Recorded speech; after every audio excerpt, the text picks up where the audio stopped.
Welcome everyone, and thank you for joining. Today, Sinead and I will present Shell's second quarter results for 2025.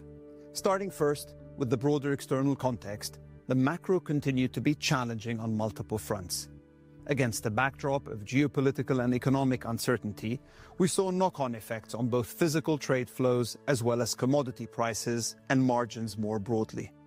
In spite of this, we delivered a robust set of results with strong operational performance while continuing to further our strategy and progress against the key targets outlined at our Capital Markets Day in March. Let's start with cost, where we have demonstrated once again that we will deliver what we say. In the first half of 2025, we achieved some $800 million in structural cost reductions. This brings the total since 2022 to $3.9 billion, putting us firmly on track for our target of $5 to $7 billion by the end of 2028. What I'm particularly encouraged by is the fact that the majority of these savings come from what we call non-portfolio reductions, essentially changing the way we work, as opposed to costs that are taken out as part of divestments or other portfolio choices. We have delivered efficiencies throughout our operations, in maintenance activities, across our supply chains, and in the corporate center. And all of this has resulted in cost takeout of almost $2.5 billion, which is more than 60% of the total structural cost reduction since 2022. Now, let's turn to our portfolio, where we've also made considerable progress delivering on our strategy to strengthen our world-class businesses. A major milestone for us was the startup of LNG Canada, in which Shell has a 40% working interest. Its strategic location on the country's west coast brings feedstock advantages and greater marketing flexibility, including transit routes to Asia that are more than 50% shorter than those from the US Gulf Coast. At CMD25, we said that we will grow LNG sales between 4 to 5%, and LNG Canada is expected to play a big part in that, having shipped its first cargo in June. To support future growth, we also took final investment decisions on projects in Egypt as well as Trinidad and Tobago. These will increase feed gas supply to our leading LNG portfolio over time. We also said that we would grow production while continuing to sustain liquids. And in the second quarter, we continue to do that, especially in our deep water assets. In Brazil, we have some of our most competitive barrels in terms of operating cost and carbon footprint. This quarter, we started up Mero 4, and agreed to increase our working interest in Gato do Mato. And in Nigeria, we deepened our interest in the Bonga field, where we have been delivering top quartile operational performance. At CMD25, we also said that we would high-grade our downstream renewables and energy solutions business, which we have continued to do this quarter. In chemicals, we completed the divestment of the energy and chemicals park in Singapore, and in mobility, with a value over volume lens, we announced divestments of our retail networks in both Indonesia and in Mexico. So despite the more challenging macro conditions, we have been able to make important progress on our strategy. And with that, let me hand over to Sinead to provide some more details on our Q2 financial performance. Thank you, Wael. In Q2, we delivered a robust set of results in what was a more challenging macro environment than Q1, as Wael alluded to. Our adjusted earnings for the quarter were some $4.3 billion, and we delivered $11.9 billion of cash flow from operations. Integrated gas and upstream both delivered strong operational performance in a quarter with higher planned maintenance, weaker margins, and fewer trading and optimization opportunities. Chemicals and products faced another challenging quarter, impacted by continued weak margins and unplanned downtime in chemicals, and a lower contribution from trading and optimization, which saw oil markets experience a disconnect between market volatility and supply-demand fundamentals. Marketing, on the other hand, recorded its best Q2 results in nearly a decade. Both mobility and lubricants had another strong quarter, with mobility entering the driving season benefiting from its portfolio high-grading and an increase in premium fuels margin contribution. Now, moving to our financial framework. Our cash capex outlook for the full year 2025 remains unchanged, and we continue to prioritise the highest return opportunities. Given our cash generation and balance sheet strength, we're announcing another $3.5 billion share buyback programme today, which we expect to complete in time for our Q3 results announcement in October. This is the 15th consecutive quarter in which we have announced $3 billion or more in buybacks.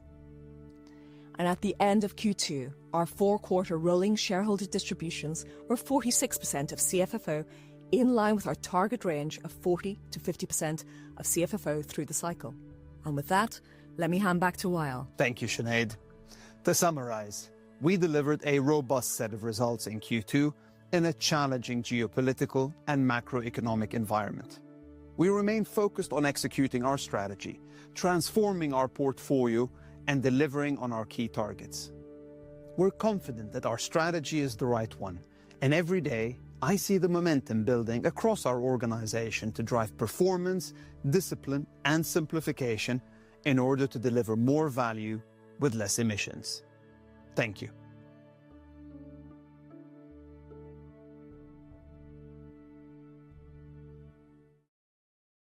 We will now begin the question and answer session. People dialed in, if you have a question, please press star 1. If you wish to be removed from the queue, please press star 2. Phone callers are requested to mute the audio on their computer webcast and listen attentively to their telephone audio as we begin to progress through the telephone questions.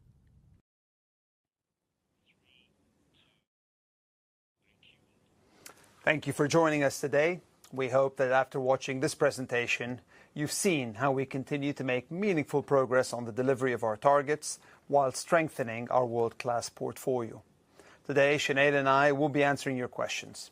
And now, please, could we have just 1 or 2 questions each so that everyone gets the opportunity? With that, could we have the first one, please, Luke? Our first caller is Matt Lofting from JP Morgan.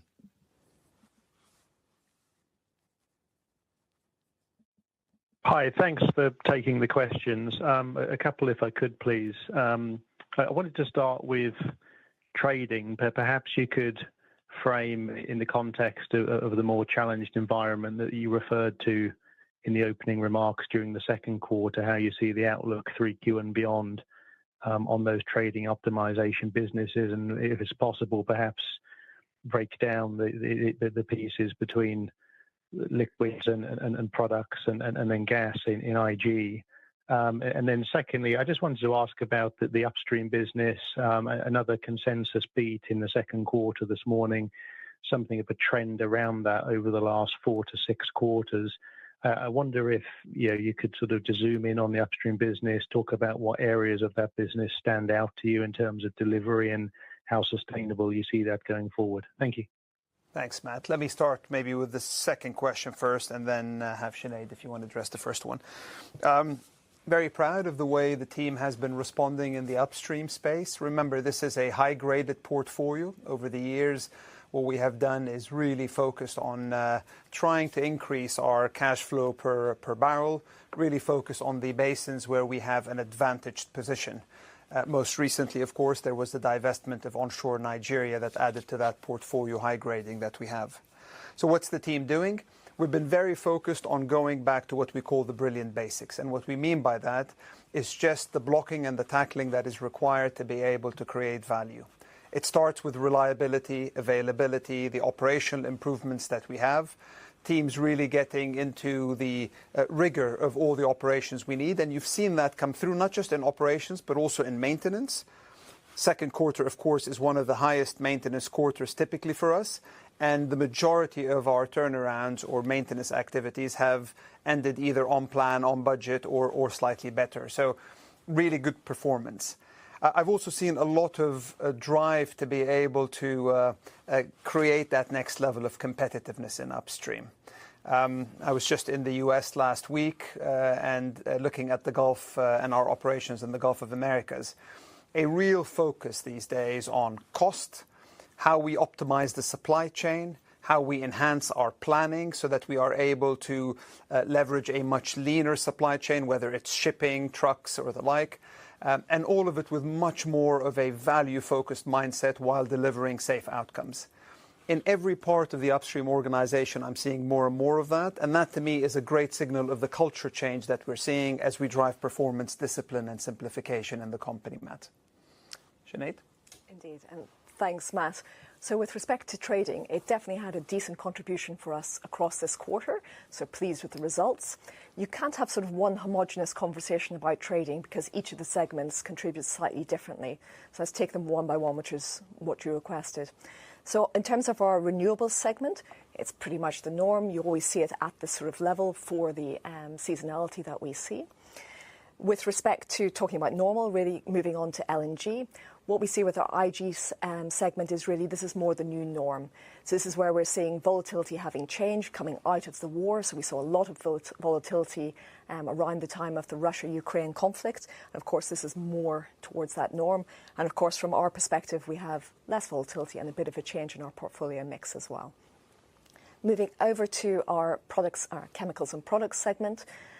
With respect to products in particular, it's good results coming through, traders doing well, being able to take advantage of what they saw there.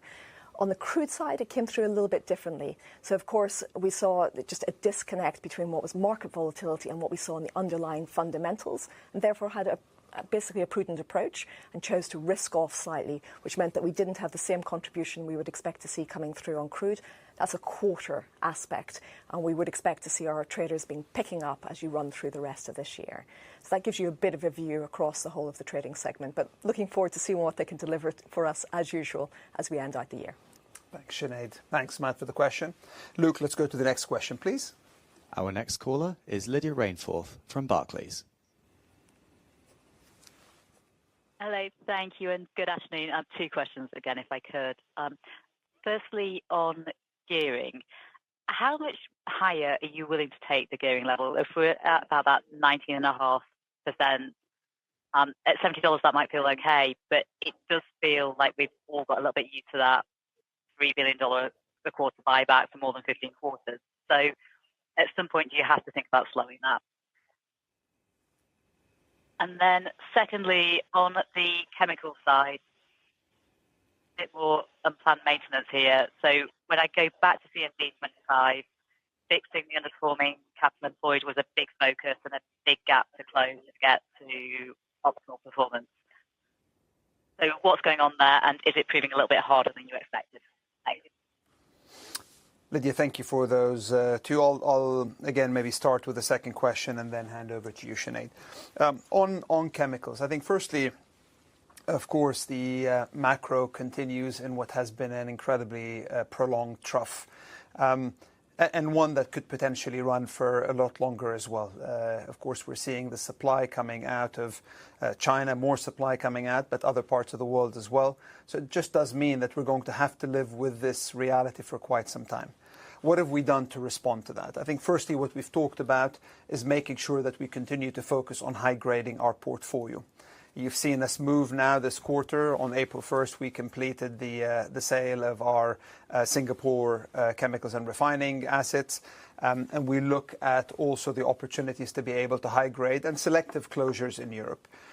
We've also announced more broadly that we will be looking in the US at what we can do, but that takes time. And we've talked there about the strategic and partnering opportunities. But that's one bucket that we've been looking at on the portfolio side and executing what we have said we were going to do. I think the second bucket for us is also looking at what we can do in terms of self-help. We've been driving down the cost structure there. We've been looking at how we can optimize even further to unlock value, and that's helped us some. But the reality is it's just not enough. We are continuing to see sort of a negative free cash flow there. And so I have instructed the teams to take the next level of measures that will potentially bridge that gap and move us closer towards free cash flow neutrality. There are multiple levers we're pulling, but I think we have to move now to the stage where we have to stop the bleeding, and that is what we're going to be focused on. This will be something that the team is very focused on while we continue to drive the reliability improvements and the like. And at the heart of it all, of course, is making sure the assets keep running. Shell Polymers Monaca, of course, has had a couple of good quarters. The last one was a bit more challenged. We need to make sure that we are running that asset at capacity. So more for us to do and more for us to deliver in the chemical space, even though the macro continues to be very challenged. Sinead. Yeah, thanks, Lydia. And with respect to gearing and how high will we go, let me take it a little bit differently and say how I think about it. So the thought process is very much around a trade-off between value and risk.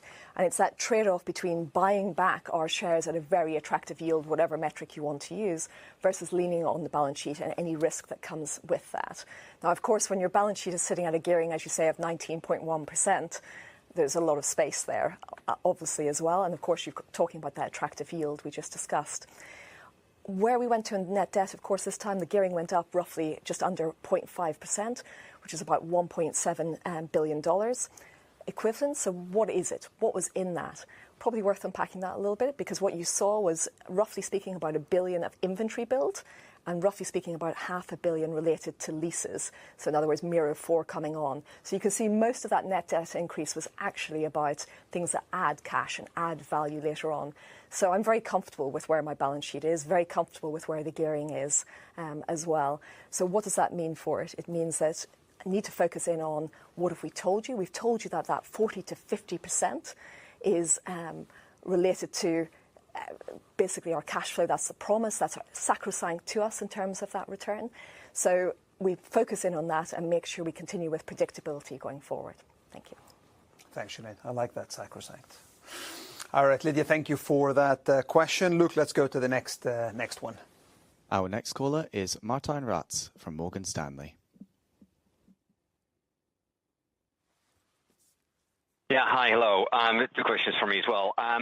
Given this was rather strong results in marketing, I was wondering if you could say a few words about what you think the state of global oil demand is. Because, of course, as the year has progressed, many of us have been expecting quite soft oil demand, tariffs, GDP below trend, mostly seeing downgrades to estimates for oil demand growth this year, but this was a strong result, and refining margins are strong, and you see more than we on that. So I was hoping you could say a few words on that. And then secondly, I wanted to sort of pick you up on the previous comment on the extended sort of trough market conditions in chemicals. There seems to be, at least from my esteemed colleagues here in our chemicals team, some enthusiasm about anti-involution in China.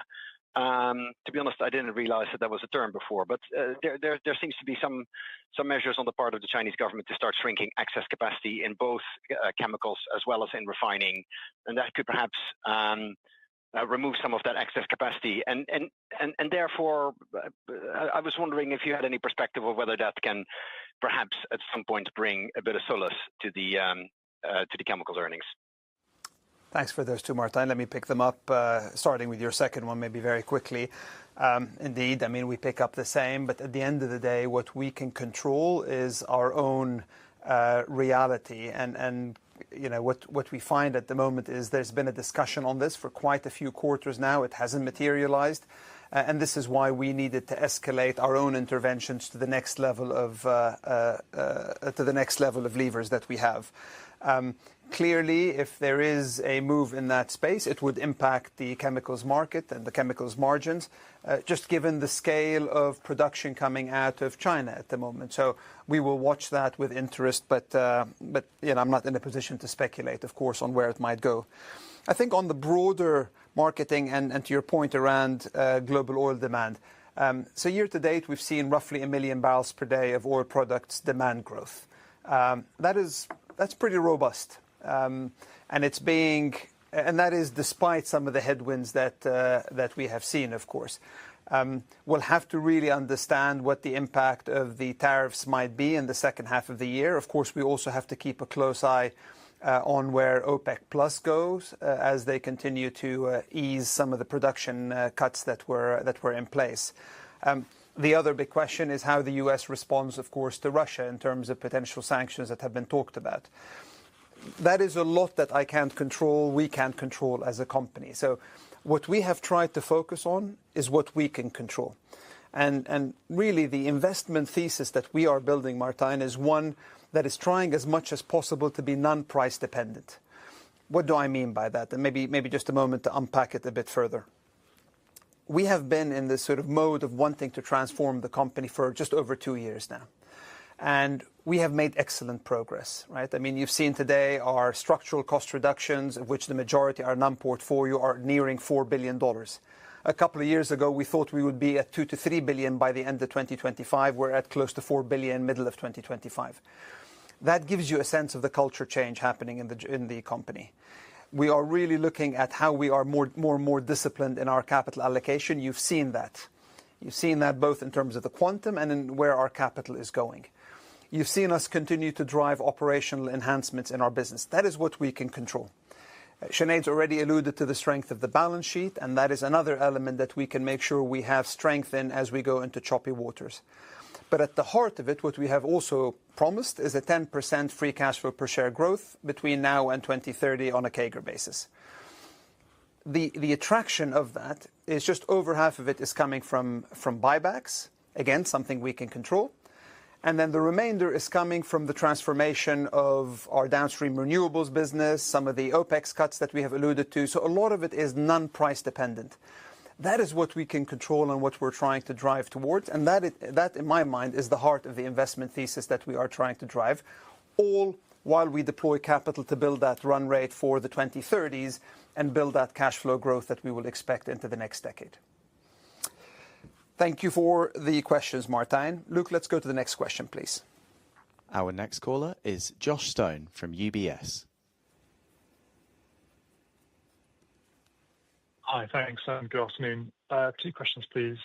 Firstly, on the cost savings, you've had great success at bringing down costs. And if I look at the numbers divisionally, it looks like the upstream has been a big component of that compared to some other parts of the business. Also noting some of your earlier comments on that. But when you look at the opportunity from now, where do you see the most room for further improvement? Are you running out of steam in the upstream at all, or is that still an area of focus? And then second question on acquisitions. Last time you told us you want to be value hunters, and you've been connected with a couple of companies this quarter. So I'm interested to see how you think the hunt is going and any comments around your appetite to do deals today. Thanks. Yeah. Again, maybe let me touch on those, starting with the cost runway. As you said, Josh, I think we've made good progress. But as I said at Capital Markets Day, we started the journey with a top-down target. Where we are today is with a bottom-up reality. We are seeing a lot more of the structural cost reduction ideas coming from the shop floor, from the assets. I was recently in Malaysia. The offshore assets there have a funnel of 150 opportunities to be able to go after. They're going after each one of them. That, to me, is the change that I had been hoping to see, and maybe was surprised to the upside as to how quickly that materialized in the organization. Where will the reductions come from going forward? Everywhere. Right? Yes, upstream has delivered, but it's important to recognize the upstream is also the consolidation of some of the functional costs. The functions are on their own journey to simplify, to automate, where we can, to apply AI. There's a significant push for us to be able to go after the next wave of opportunities in our supply chain. I mean, we spend over $40 billion a year, massive opportunities if we are able to standardize our requirements, to be a lot more commercial in how we pursue that. And we continue to simplify the organization. We are trying to, in essence, deconstruct the complexity that we have placed on the organization and rebuild it bottoms up with much more of a risk-based approach in the way we look at how we do work. So I'm still excited by those opportunities, and I do see line of sight towards that $5 to $7 billion of cost reductions that we have already signaled we are going to be delivering by 2028. I think on the acquisitions, I'd say not much has changed since the last time we all spoke. The bar continues to be high. As I've said in the past, we will make the appropriate moves at the right points in time when we see value. We've made 3 such moves in the recent past. We increased our equity interest in Ursa, a platform in the Gulf of Americas which we operate. We've increased our equity interest in Gato do Mato in Brazil, a project that we operate. We've increased our interest in Bonga in deepwater Nigeria, an asset that we operate. And so we have selectively used some of the flex we have in our capital budget to be able to build off those positions in areas where we think we have competitive advantages. Do we look at what's happening in the market and keep an eye on the opportunities? Of course we do. But as I said, the bar is high, and that bar is, as a minimum, competing with our own buybacks, buying back at a very attractive yield our own shares in the market. And so our capital allocation thesis is one that is going to continue to be dynamic, that is looking at creating inherent shareholder value and not trying to be dogmatic about trying to get to a certain target or otherwise. And that is what we will continue to hold on to. Thank you for that or those questions, Josh. Let's go to the next ones, please, Luke. Our next caller is Michele Della Vigna from Goldman Sachs. Thank you and congratulations on the strong results. Two questions, if I may. First, I was just wondering if you could comment a little bit more on the resilience of your current buyback program to temporary lower moves in the oil price. Some of your peers are starting to show that, if oil went to $60 or below, probably the quantum would change. How would you feel about that? And then secondly, I wanted to come back to LNG. It was very helpful, the comment that this rate of earnings in the integrated gas business is probably the new normal. But I was wondering if you could perhaps expand a bit more into some of the moving parts for the next 1 to 2 years, including the contract expiries, the growth in LNG Canada, the unwinding of some of the hedges taken on during the Russia-Ukraine conflict, and also what is probably going to be a more oversupplied LNG market. Thank you. Thank you for that, Michele. Do you want to touch on the first one there, Sinead? No, absolutely. So, no, absolutely, thank you. And I think we talked about it a little bit with Lydia's question as well.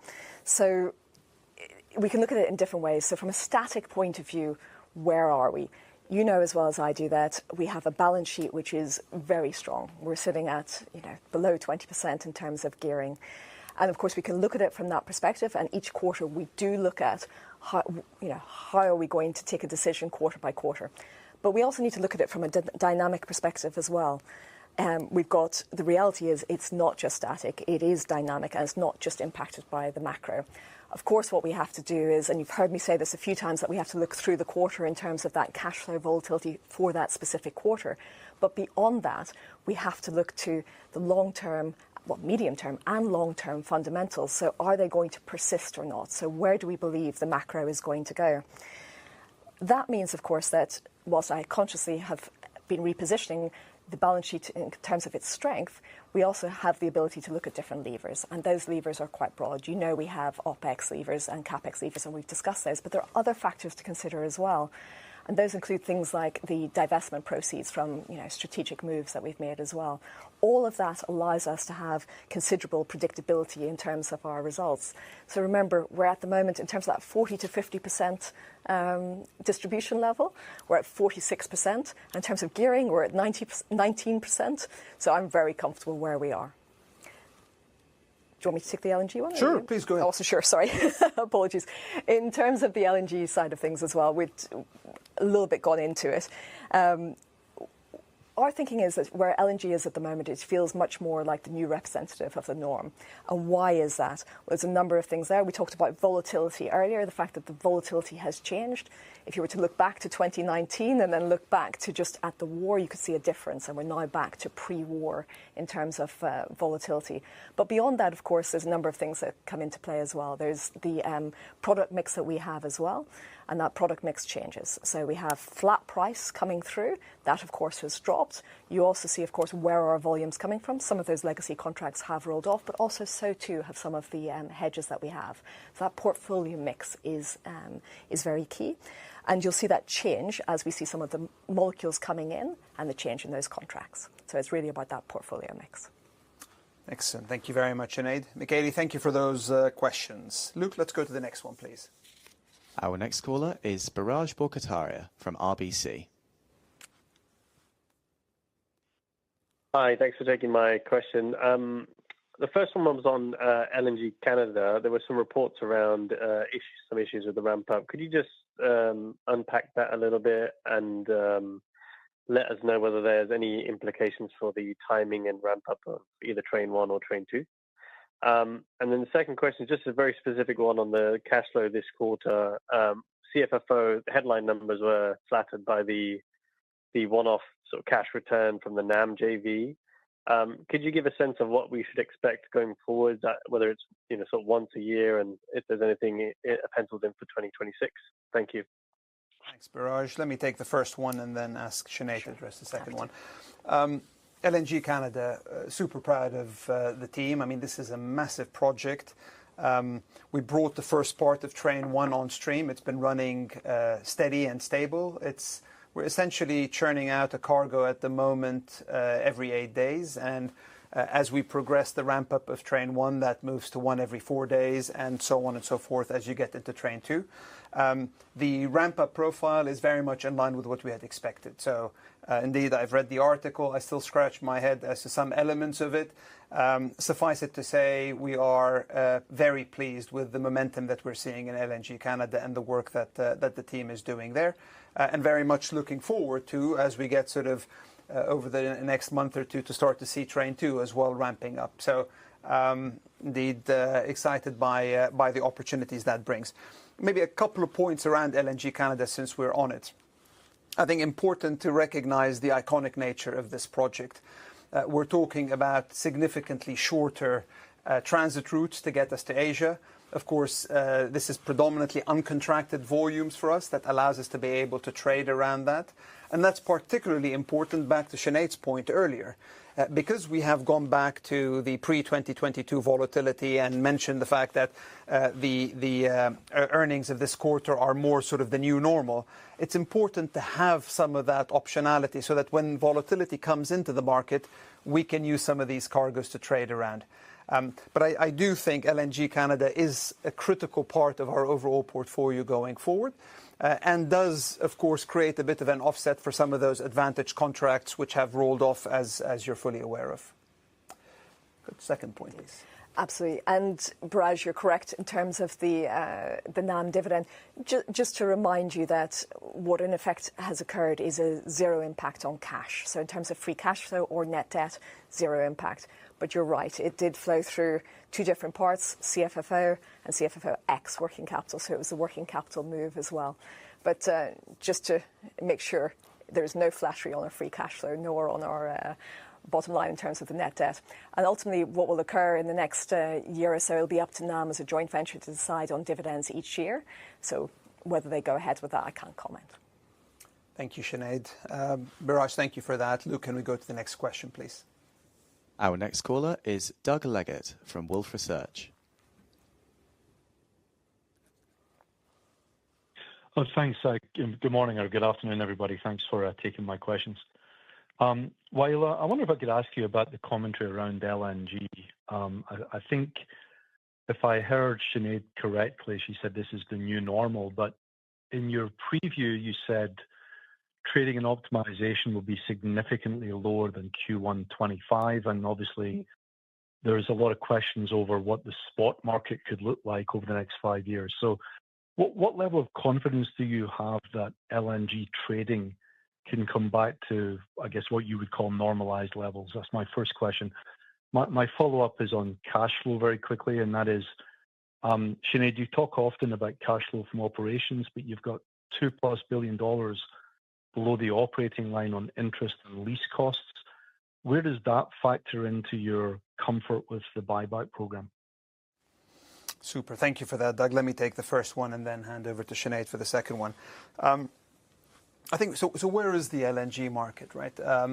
I'd start off with, of course, prices are now sort of steadying at around the $10 to $12 per million BTU. Again, roughly what we had seen in the pre-22 timeframe. The volatility similarly is sitting in that space for different reasons, by the way. Today we see, for example, strength in Europe. We see maybe weakness in China, in particular on the industrial demand side. So the way that those trades around the world are playing up is changing.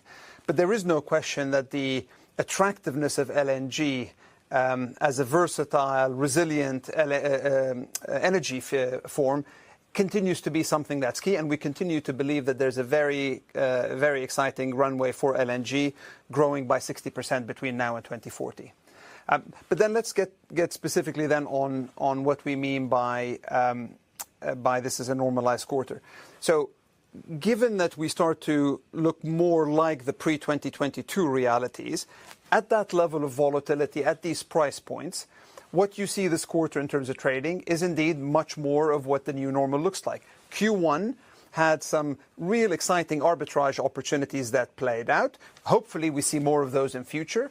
What I'm trying to say is, at the end of the day, we have to be able to plan on the basis of what we see, and then, of course, take advantage of the opportunities as they come. As arbitrage opportunities come, we'll try to take them. But in terms of the baseline planning for us, we think this is more of a reflective quarter, and it allows us to be able to then continue to position the portfolio for strength as we go into the coming quarters. There is more supply coming into the portfolio through LNG Canada, through Pavilion, and so on and so forth. But remember, we've also lost supply, some very advantaged supply contracts that we had in the past. And that's what we're looking to be able to offset and over time be able to continue to improve on. Sinead. And on the second one, Doug, absolutely, of course, I consider all cash movements into free cash flow as well. So whether that is just a CFFO bit, but of course the CapEx impact, which obviously comes off that as well. And of course, anything that flows through from an interest point of view or from leases. So all of that gets considered whenever we consider just what are we going to do in terms of those value versus risk decisions each and every quarter. And those lease payments that you refer to in there as well, I mentioned one earlier of, Miro 4 being one, but of course there are more leases that come into our portfolio. It was only one that I mentioned earlier. So that is very much just a consideration that comes through. But of course, it's all about value. And of course, those lease payments are ones that actually generate future cash as well. So we utilise those underlying assets. So, yep, part of the consideration doesn't change where I stand in terms of 40 to 50% being sacrosanct in terms of distributions, in terms of CFFO, and being very comfortable with where my balance sheet is now. Thank you for that, Sinead. Luke, let's go to the next question, please. Our next caller is Alistair Sim from Citi. Hi, Wael, Sinead. Monica, how far away are you from being profitable on this asset? And you alluded to, potentially looking at JV structures as a strategy. Why does bringing in a partner help improve the performance of the business? And my second question is on biofuels. A year ago, you hit the pause button on the Rotterdam project. I'm wondering if sort of 1 year on, you've got any reflections on what you want to do with that project, indeed, probably your biofuel strategy as a whole, given that politicians still seem intent on raising mandates. Thank you. Thanks for those two questions, Alistair. Let me touch on those. On Monaco, what we have said indeed is we will look at strategic and partnering opportunities for the whole of the US. What we have reflected on is we have a terrific asset out there, advantaged in many ways, right? It's uniquely located in a part of the world where we are able to reach a significant portion of the customers that need that product. We have fiscal advantages there from the state. We have access to an attractively priced resource as well. The issue is it's our only major facility, and that's why we've said we're not the natural owner of that asset. Ideally, you want to be able to leverage that with 2-3 other plants and create optimization opportunities, as we do, for example, with our LNG facilities around the world, where we can meet our customer demands through different channels at different points in time, take advantage of opportunities when one plant is shut down to supply from the other one, and so on and so forth. Not to mention the obvious synergies on costs and the like. And so what we are looking at is, again, not dogmatically, but looking at how we can unlock more value, having reached the conclusion that we are not the natural operator and owner of that asset.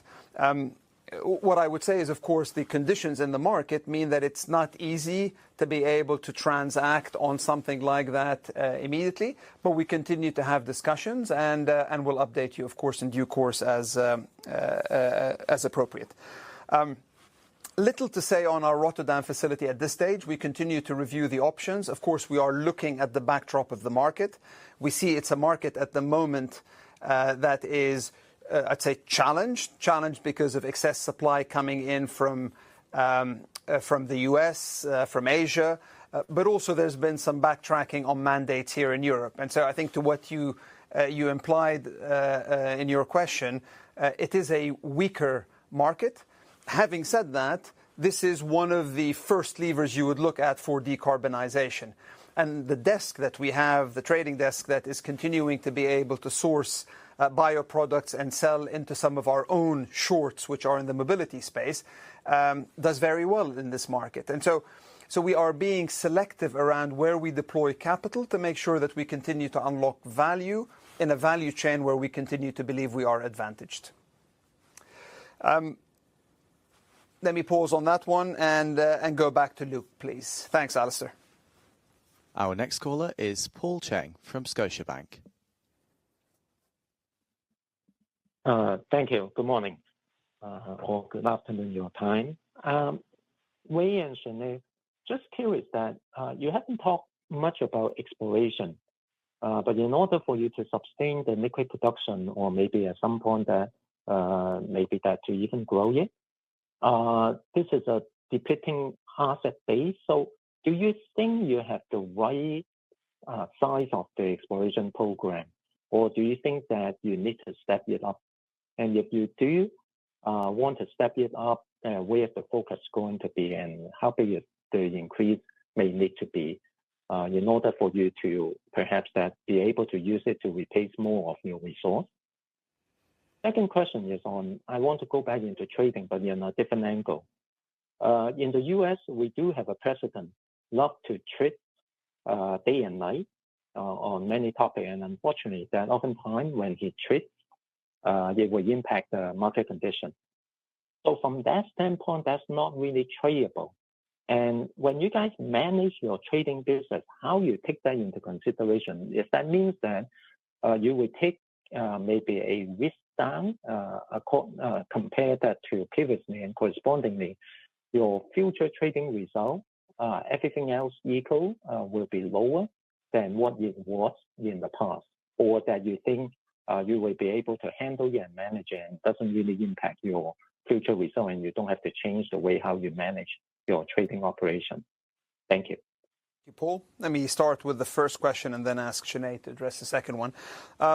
Exploration, I think our exploration program is right-sized at the moment. We went through a significant reset, I would say, of our exploration department, capability, the funnel. Because the hard truth is, while we have had some good progress in certain areas, it hasn't delivered what we had wanted. So we have right-sized the spend. We have refocused. We have challenged ourselves to raise the bar on how we can deliver better results for every dollar we're spending in exploration. The areas where we continue to invest in are basins where we have established track records, like the Gulf of America, areas like Malaysia, like Oman, where we have also significant assets and more.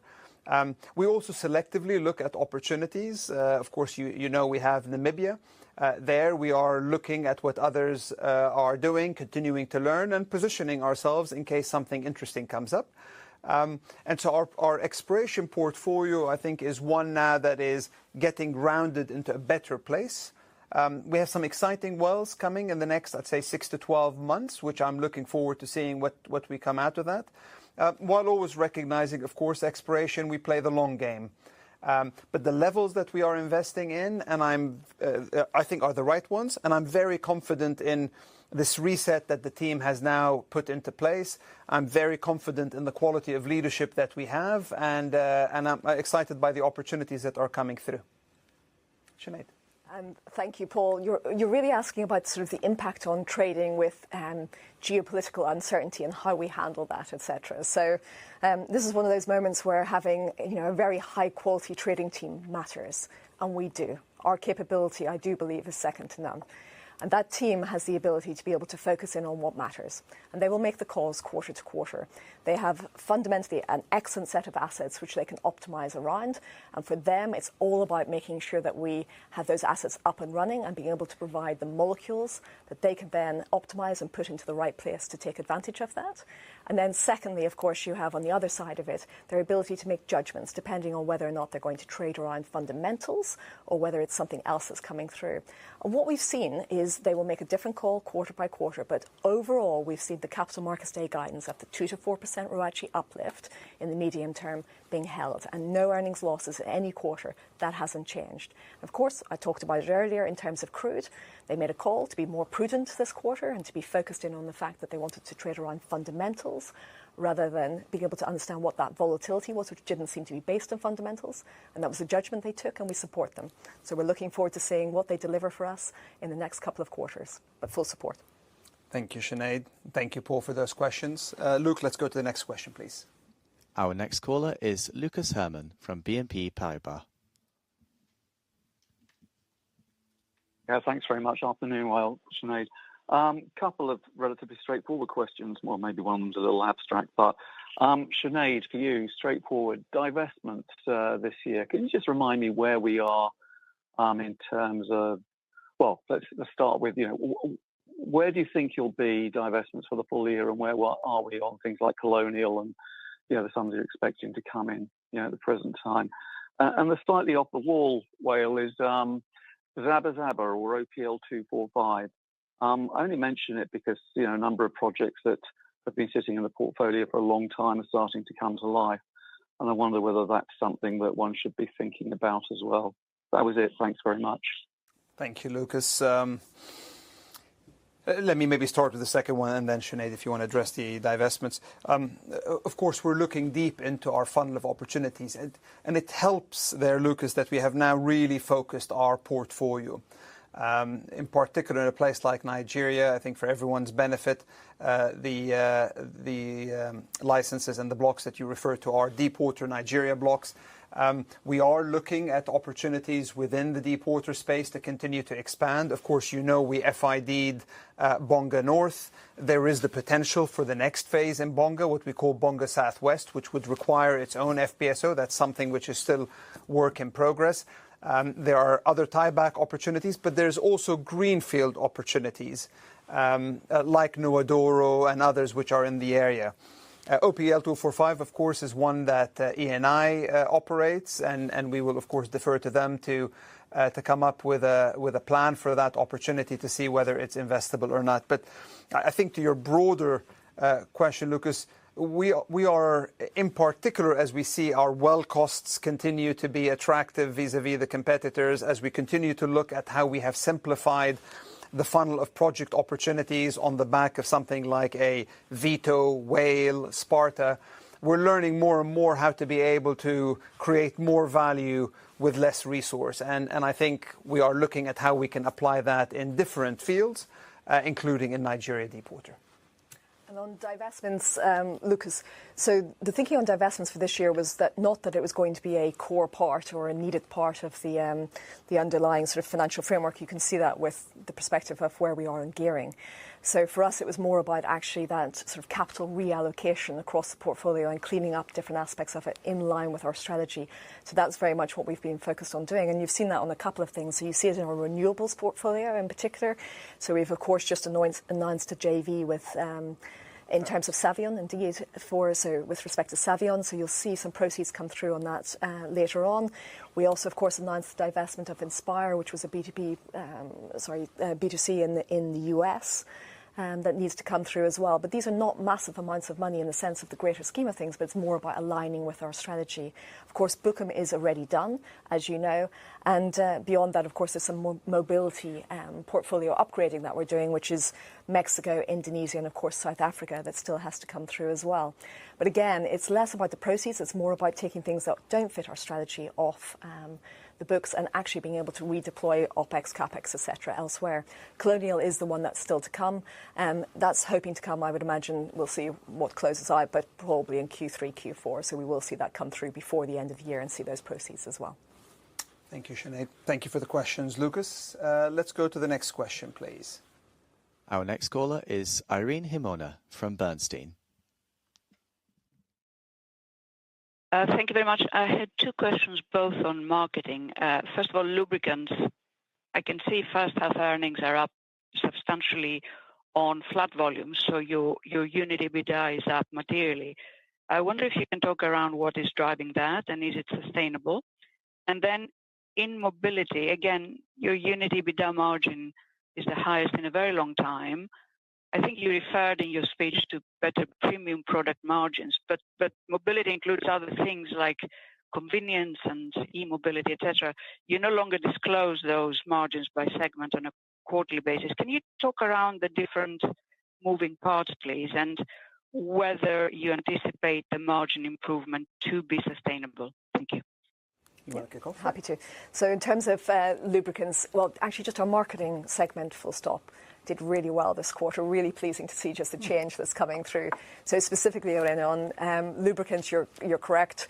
Margin doing well, which is that premium products growth. Very much the teams are pushing that and making sure we focus on where can we differentiate. Of course, we've also had stable base oil pricing, so that's helped a lot. OPEX is very much under control, and they are line by line making sure that they reduce OPEX there and focusing on where it actually adds value. In terms of mobility, which you asked about, again, it is the premium brands coming through. We did take away the sort of breakdowns because we weren't seeing that as being particularly useful. But in terms of premium fuels, it's up over 1% quarter on quarter. We're seeing Europe doing very well and Americas. The convenience retail is beginning to differentiate, but that depends on where you are, so it's different across the different areas. What I think is probably most key about what the teams are doing in mobility is they're not trying to play the same aspects in each area. They're looking at how can they make the most money and extract the most value, and it's country by country, and that's what you're seeing come through. So a slightly different tweak and strategy for each one of them, and it's playing out in the overall numbers. And I'd maybe just add, I think there's more to go. I'm excited by what the marketing team has been doing.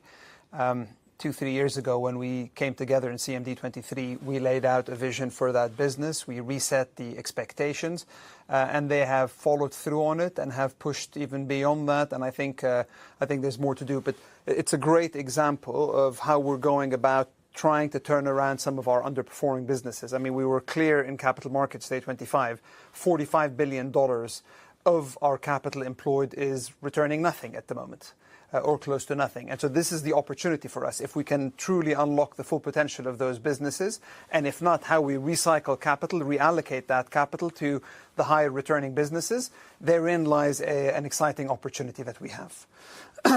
Irina, thank you very much for those questions. Luke, let's go to the next question, please. Our next caller is Christopher Copeland from Bank of America. Yeah, thank you for taking my questions. One quickly to mop up on the quarter, again, marketing. It's also outperforming on much less CapEx than you told us about as their budget at the CMD in March. So wondered whether you can give us a steer on that, considering the very light run rate for the first half. And then one for you, Sinead, and I can see your eye rolls already. Eyes roll already. The question around buyback, balance sheet, payout, I think you've given us many ways to show you're comfortable. But let me ask you a mean question.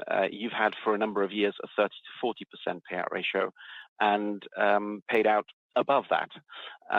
Can we therefore assume that if you stood above 50%, that you'd still answer in the same way, pointing to balance sheet strength in that hypothetical scenario, of course?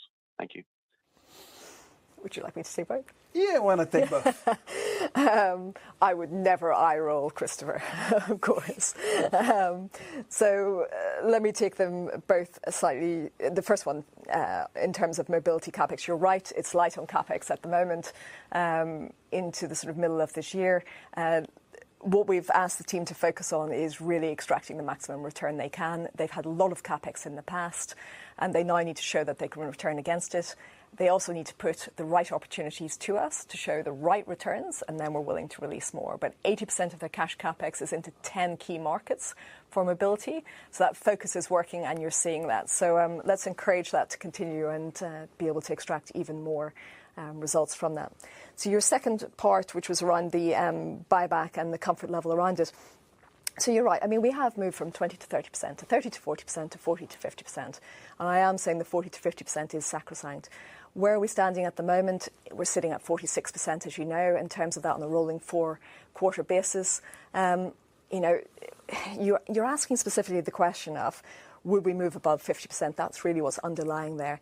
To be able to do that, we'd need to believe it's the best capital allocation decision for the quarter, or for the company, actually, more importantly, and then in that specific quarter.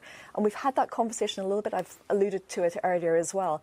That is a conversation that we have at, between Wael and myself, at a board level, etc., just thinking through quarter to quarter, what is that value versus risk decision that we need to make. And of course, we look at the company performance, we look at the macro, and I've said it before, short term isn't just the point. It has to be about what our belief is and whether that macro will continue to persist into the medium term and the long term, and we'll see what goes about that. So no eye roll, I promise, but I'm just saying to you, I do believe in the strength of the balance sheet. I will lean on it, and we will make the decision that is appropriate for the company on a value lens. Let me maybe help you out here, because I think you've been asked the question every which way. What I would say is the following. The 40 to 50% that Sinead has described as sacrosanct is one that we have been very, very clear on. This is one that we're going to be committed to through the cycle. We're going to generate our free cash flow through all the improvements that we have talked about. And we have said very clearly that we will continue to preferentially allocate towards buybacks, because we do believe that is the best capital allocation decision for us at this point in time. So we're absolutely committed to it. And you've seen us continue to deliver on that. I would also say that we still have a lot more to unlock from this company. There is a lot more to come, whether it is from the OPEX opportunities that we see, which are moving faster than planned. We still, as I mentioned a moment ago, have unproductive capital that we need to be able to do better on. We still have businesses that we are looking to take to the next level of outstanding performance. Indeed, I think Sinead touched earlier on some potential strategic divestments that we have coming through, which will bring in proceeds. So we are in a position where we have the capital to be able to actually stand there and make some choices. And what we are looking at every time we take one of those choices is what is the best use of that capital to unlock intrinsic shareholder value. Again, not being dogmatic, but looking at that point in time, what is it? And at some point, we will be looking at more buybacks. At other points, we are looking at acquisition, as we've done with the last three that I've mentioned. Those are all the right steps at that point in time. But we don't want to sort of give a blanket answer other than to say, please trust us to allocate in the best way that we think is there for our shareholders. Let's go to the next question, please, Luke. Our next caller is Ryan Todd from Piper Sandler. Thanks. Maybe one on in the Gulf of Mexico, or at least at Whale, the project. It looks like the ramp at that project went very well. Can you talk about this in the context of improving operational performance overall, but also maybe specifically in the basin of the Gulf of Mexico, which seems to continue exceeding expectations? How does that improvement and maybe even the change in administration play into how you think about opportunities for sustaining volumes or growth going forward there?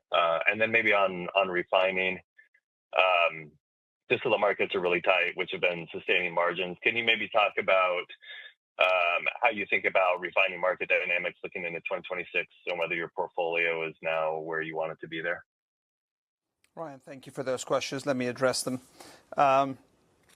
Very pleased with Whale ramp-up. You'll recall we started with this template on Vito. We then carried it across to Whale, and we're in the process of carrying it across to Sparta as well. It's achieved nameplate. Whale has achieved nameplate capacity within 5 months of first oil delivery, which is outstanding. Right? The wells have delivered what we had hoped. The performance all the way through the project, whether it was the drilling of the wells, the construction, was all very much as per plan. I think to your point around the underlying operational performance, why is Whale different than maybe the old model of projects we had? We have looked as much as possible to be able to simplify the setup, to really get much more rigorous in the way we maintain our equipment, and not allowing for redundancies and the like, but really making sure that we are focused on delivering with the equipment that we have. I do think it is symptomatic of the improvement that we have seen in the Gulf of America across our asset base, by the way. We're seeing it in everything from what we call well reservoir and facilities management, so producing more out of our existing wells and infrastructure. We're seeing it in the stability of our planning sequence when it comes to turnarounds and the like.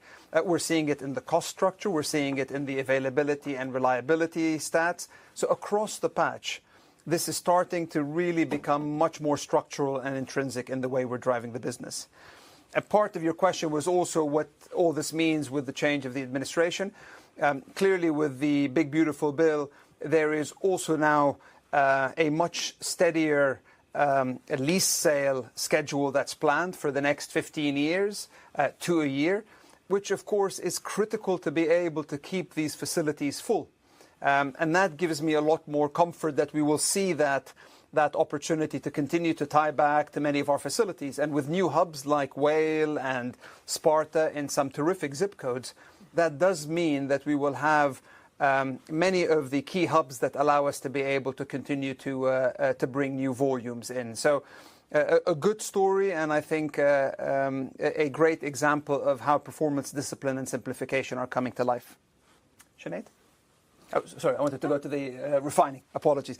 On refining 2026, look, the current reality is that market, of course, went through a challenging period for the first half of the year. You'll have seen the July numbers, and what you're seeing is strength, with margins moving to double digits at the moment. In particular, it's diesel that is in short supply. Inventories are relatively low at the moment, so you could have a more robust market for oil products for the second half of the year. But it'll all depend on where geopolitics goes. It all depends on where the tariffs impact will go.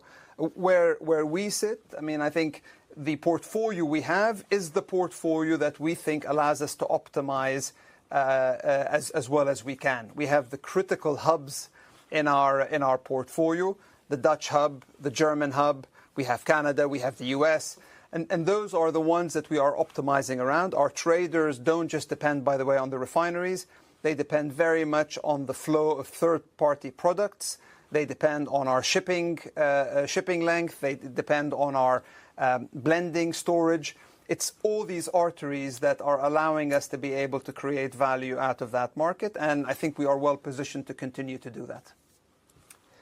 Thank you for the questions there. Luke, let's go to the next question, please. Our final caller today is Peter Lowe from Rothschild & Co Redburn. Oh, hi, thanks for taking my questions. The first was just on CMP. This was the first quarter without Singapore. I think in the past you suggested that was a heavily loss-making asset. We didn't maybe quite see the step up we might have expected in that division, given that dropped out. Was that simply a result of the issues at Monaca, or is there any reason to think that the benefit of that disposal might just take a little bit longer to come through? And then just very quickly on working capital, you had a build in the first half. In recent years, it looks like you typically have a bit of a seasonal release in the second half, particularly in 4Q. Are you expecting something similar this year? Thanks. Do you want me to take both? So I'll be very short on this one, if you don't mind, Peter. In terms of the first one, in terms of CMP in Singapore, basically it's just that we only completed in the first month of this quarter, and of course that has to play out. Obviously there's settlement amounts that always happen in any transaction. Those flowed through in Q2 as well. So you will see that, particularly on OPEX, really flowing through, and some of the losses that we would have had later in the year. So we'll see some of that play out. In terms of working capital, we did have a small build, as you say. It'll depend quarter to quarter. It'll depend on the opportunities. For us, what do we use working capital for? It's about opportunities. It's the same as any dollar, whether it's deploying it for OPEX, CAPEX, distributions, etc. We think through very carefully where we use it. And for our working capital, we'll make a choice as to what we want to do on inventory and what opportunities we see. And that will very much depend on market conditions. So quite a difficult one to predict. Of course, we have given a certain amount to our trading team for them to be able to deploy. But we will have those discussions with them depending on the market conditions. So looking forward to seeing what they can come up with. Thank you, Sinead, and thank you, Peter. And thank you all for your questions and for joining the call. In conclusion, we delivered a robust set of results in a challenging geopolitical and macroeconomic environment. We continue to remain focused on executing our strategy, transforming the portfolio that we have and delivering on our key targets. And we're confident that our strategy is the right one to deliver more value with less emissions. Wishing all of you a very pleasant end of the week and hopefully a well-deserved rest for many. Thank you very much.